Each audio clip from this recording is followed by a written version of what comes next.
Morning. So promised videos, so I'm gonna try to do some videos today. Here in Florida, it's gonna be a scorcher. Got weather out, heated up, but we're gonna go ahead and do a walk around while it's still semi-early before it gets too hot.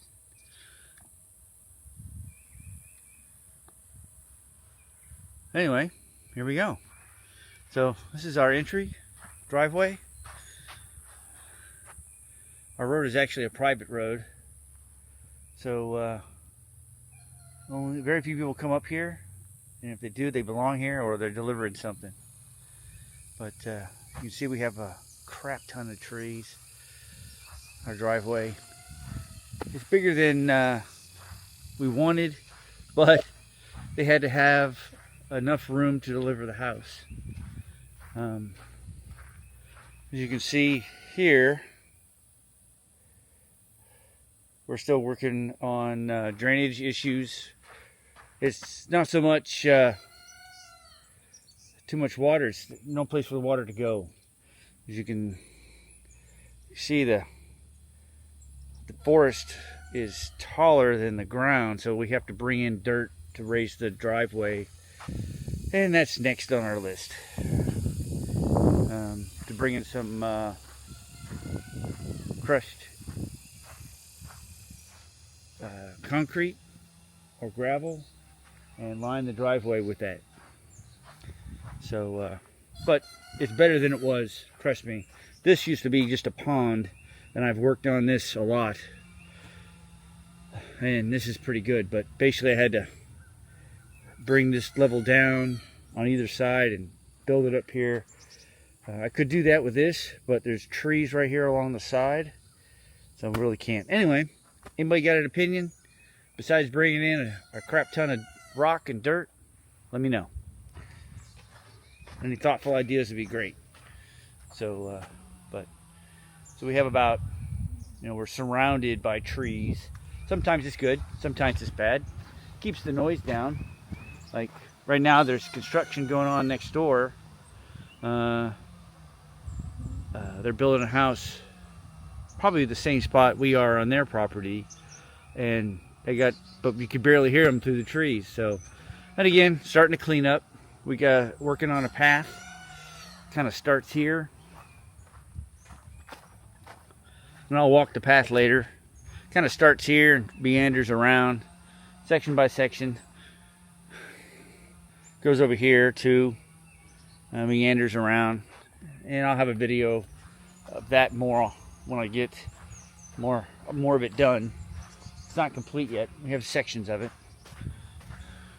Of course, the house. You've all seen the house. Thinking about turning this in, put some cover over it and turn it into a parking area or something for covered storage. Here's the chickens. There's our rooster. He's mean. Him and I have a fight almost every night. He sits out in front of the coop and guards it. We didn't know we were getting a chicken or a rooster. We thought we were getting nothing but hens, and it ended up with one rooster. Oh well. So we bought 8. 6 have made it this far, and then we have 4 more chicks in the brooder working up. So it'll be another couple weeks before we're willing to put them outside. They'll have their own private one. We'll get to that in a minute. Anyway, thinking about building something here eventually for a covered overhang so visitors can park their cars and stuff. Right now there's just no place for them to park that's covered. So anyway, the RV, it's where we lived while they were putting the house together. It's a good RV. It's big, it's older, but we've converted everything to electric in it, so it can run off of a 50 amp circuit. As you can see, we have power right here and water. Need to clear out some of this stuff, but we had them build when we first came here, build a platform for us, and we lived in that for a couple months while they did everything. This was our garage. Still is. We're using it as a outdoor shed for storage, and all the gardening equipment and stuff is in there. Future plans is my daughter is going to move down to Florida with her husband and stuff, and we're going to give them this 1 acre that's over here towards the front. We'll see how that goes, but the road is going to connect here, go out, around, and out to the front, so they'll have their own private road, but they'll be able to access us without having to leave, come back around. So that still leaves all kinds of stuff. I mean, it's 250 feet or farther, I'd say 200 yards to the property line that way. So there's a lot of room over there. Of course, for us, the piece de resistance is the barn. It's a 40 by 60 barn. Lots of room for all of our stuff. We need to bring rock back here. But this is pretty good, even if it rains a lot. We've worked a lot on the drainage issues. You know, the barn collects a lot of water and sprays it out from the house and the barn. Fix that. And it all flows down to the low spot, which is here. So at the low spot, I have created a bucket. Obviously, I didn't create the bucket, but I dug a hole, I put a pump in it, and I can turn it on and pump the water out into the forest, which takes care of all our water. But we have to remember to turn it on. I haven't quite automated that yet. I was testing a theory. I'm going to repeat that over by the shed. The shed has a similar low spot right in front of it for the front. I'm going to repeat that, but I'm going to make it out of brick, build it down a few feet, put a pump in it just like that, but this pump's going to be automatic. So it'll be able to turn on automatically when there's water to pump itself out. Anyway, so we've cleared off this space. We've cleared this really good for just a nice covered area that you can walk in, get some shade from the trees. The chickens love it. There's our chickens. Mr. Cock-a-doodle-doo himself.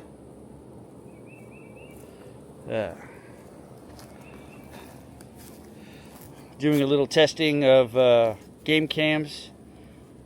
Somebody sent me, company sent me this game cam to do some testing on.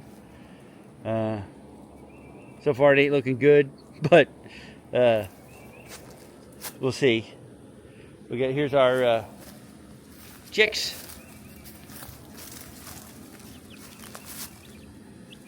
There they are. This is their brooder. We got it on wheels so we can roll it around, put them in the shade in the daytime to get some coolness. It's one of the original hens. She's part of the first group. She's checking it out, see what they're like. Oh, she's like, hey, there's something moving in there.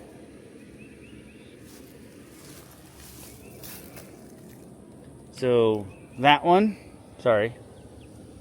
that one, and the two red ones over there, that one, and one over there, the red ones are our first batch, and then we have the second batch is the rooster, the Coco Moran over there, and another blonde chicken. That's the second group. But he's taken over. The rooster is taken over. He's the authority in Hope. Check it out.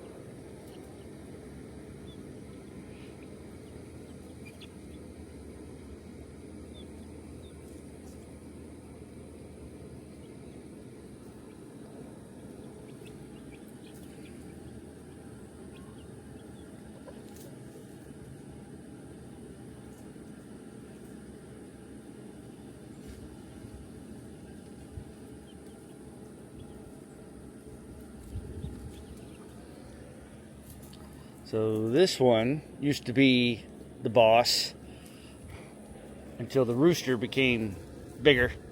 Now he's the boss.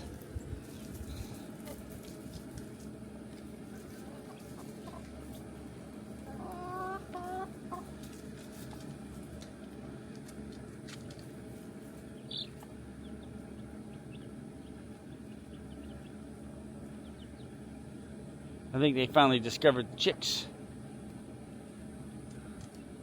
So today's the first day we've had the chicks outdoors.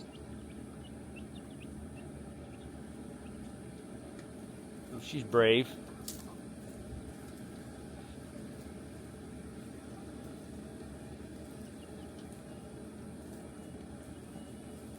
So I got the wire mesh up, and I'm glad I used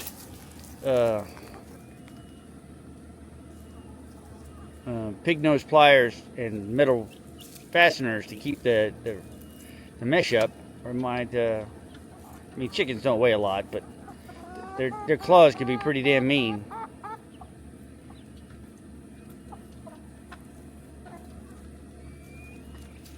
Interesting.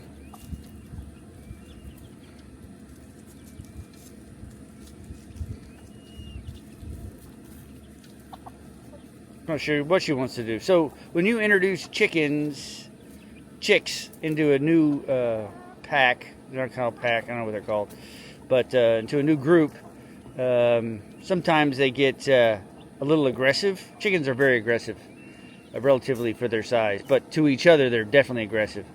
And I think that's how we lost one of them, was somebody pecked it in its head and it died.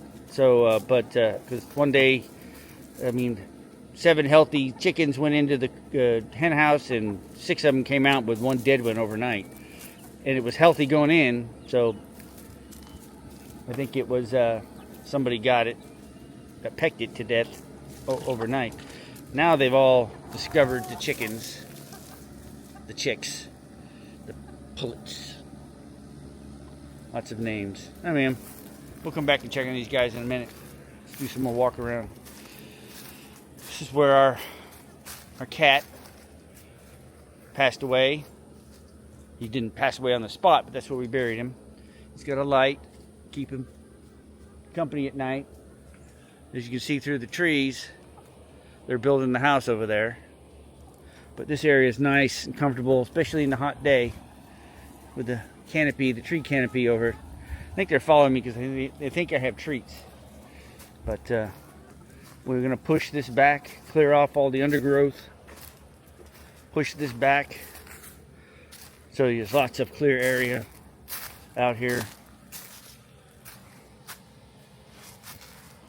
This is not an old animal. This is one of our Halloween decorations from my last house. Somebody was screwing with it and knocked it over.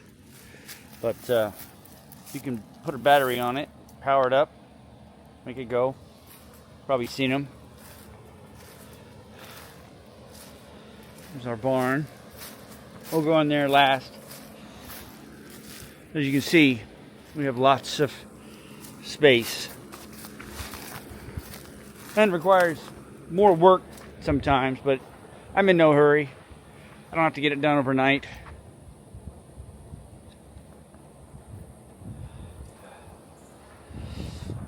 So now we approach the chicken coop. So we started with this little guy here from Tractor Supply. And it was okay. It was a good start with 4 chickens. And then, of course, she decided to get more chickens. So this was not going to be good enough. So we had to look about upgrading. But it's, oh, I found them. There we go. Why are they in here? Huh. So I thought I was missing those. But this one's big enough for 4 chickens. This is where we're going to use this as a quarantine area / pre-setup for the chickens. When they're ready to come outside, big enough, we put them in here. That way they can get some visual socialization with the bigger ones, but they can't be pecked on until they're bigger. And then we'll keep, maybe I'll make I have some fencing small fencing. I mean, I'll make a small area so they can get outside if they want during the day. But then we needed more room, so I got that and got this nice covered area to for them to be housed in, and it worked fine. We actually went away on vacation for a week, so we got automatic water. We got a big feeder in there, so that holds 25 pounds of food, and they survive pretty good. Once a week we get out here and we clean it up. Got an automatic door for at night, which is powered by JBR automatic coop door, and it's got a solar battery. It's got a battery, lithium-ion battery with a solar power from Renology, and of course it's got this rod that drives the door in and out at dusk in the morning, and